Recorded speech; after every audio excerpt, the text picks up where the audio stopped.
उन्होंने मुझे कान पकड़ करके घसीटना शुरू किया और बाहर बरामदे में ला करके इतने लात घूसे थप्पड़ लगाए। इतने मार पड़ने के बाद मैं रोते रोते हिलक हिलक के रोते रोते बेहोश हो गया।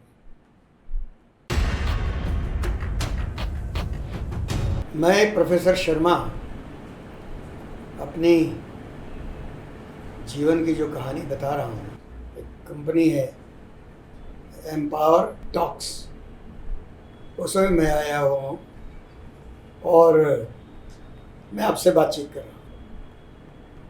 इस समय मैं जो बात बता रहा हूँ आज से करीब 75 साल पुरानी बात।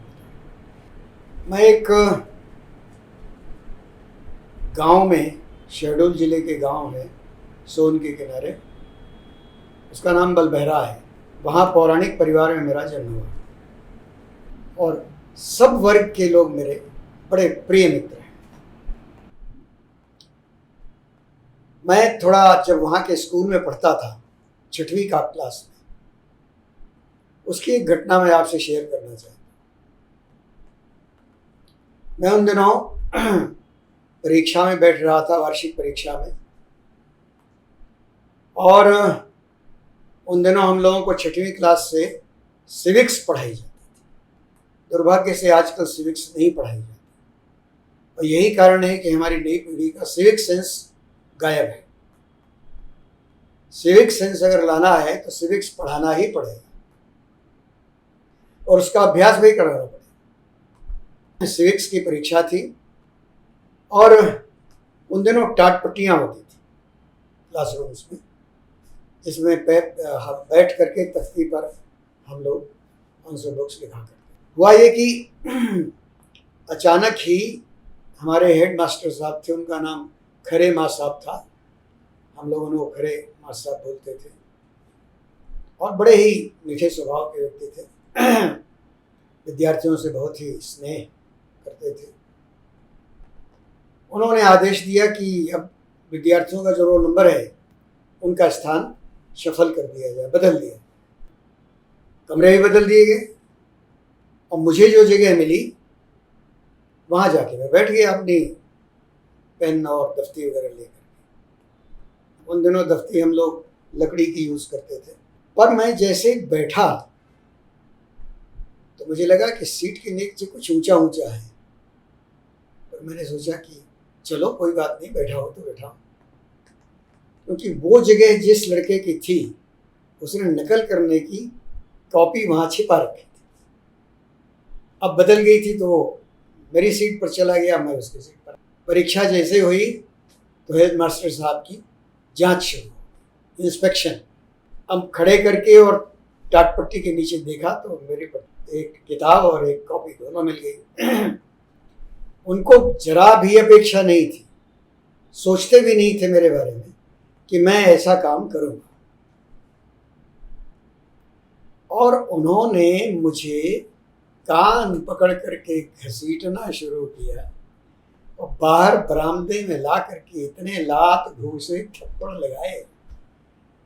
मैं 6वीं क्लास का विद्यार्थी, बमुश्किल 11 साल का, 10-11 साल का रहा होऊंगा।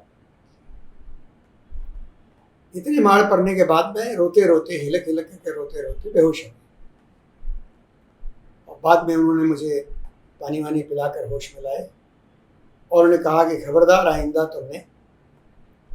इतने में वहाँ का जो चपरासी था, हम लोग उसको बच्चू वाटरमैन कहते थे, हमारे गांव का, तो हम लोगों को पानी वानी पिलाता था, झाड़ू पोछा लगाता था, टाट पट्टी बिछाता था, उठाता था। उसने कहा कि ये जो, मुझे वहाँ सब लोग सुरेश के नाम से ही पुकारते थे, सुरेश भैया जो हैं, ये इनकी सीट नहीं थी, इनकी सीट तो कहीं और थी, ये उस लड़के की सीट है, इनकी कॉपी किताब है ही नहीं है, इनको तो आपने बेकार में मार दिए। तो जैसे ही उसने हेड मास्टर साहब को ये बताया, उनको बड़ा पश्चाताप में रोने लग गए और मुझे बहुत सहलाया दुलराया शरबत पिलाया और फिर पूरी परीक्षा को 1 घंटे के लिए उन्होंने स्थगित कर दिया। और इस घटना का मैं आपको एक संदेश देना चाहता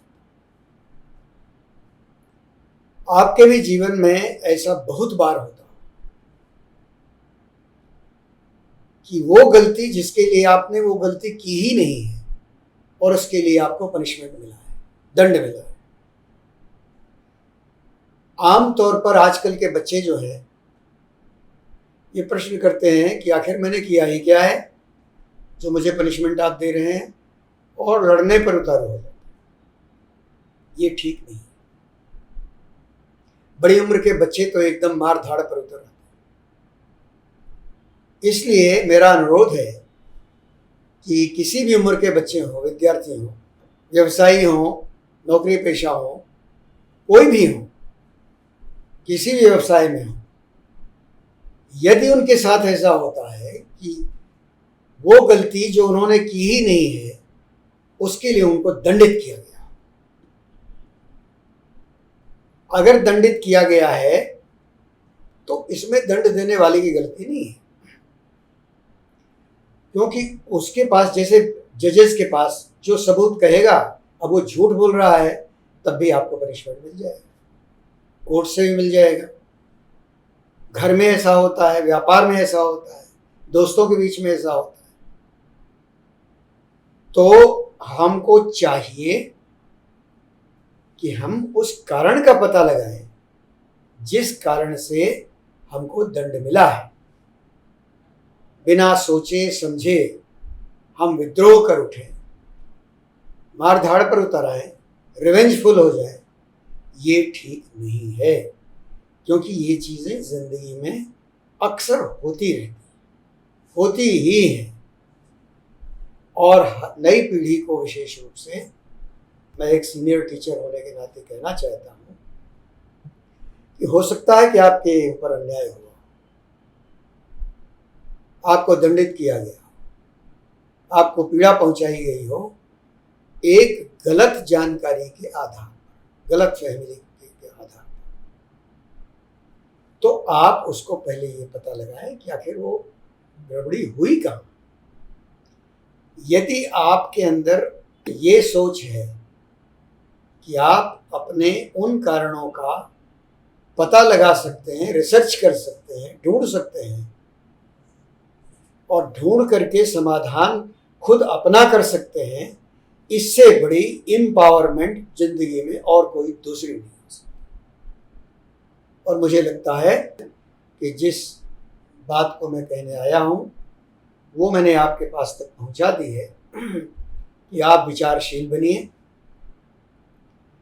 किसी भी दंड का तुरंत एब्रप्ट रिएक्शन मत करिए, उसके लिए हंगामा मत खड़ा करिए, आप पता लगाइए। देखिए, जो कमज़ोर होते हैं, अनएम्पावर्ड होते हैं, वो उनका टेम्परामेंट लूज हो जाता है, बड़ी जल्दी गुस्सा आती है।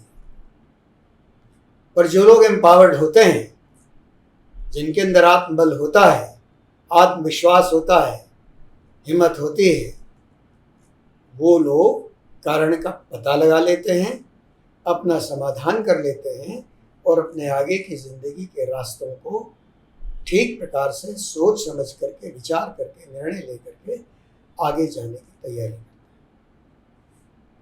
आपको अगर अच्छी लगी हो बात तो अप्रिशिएट करिएगा, और अगर नहीं लगी हो तो भूल जाइए। धन्यवाद।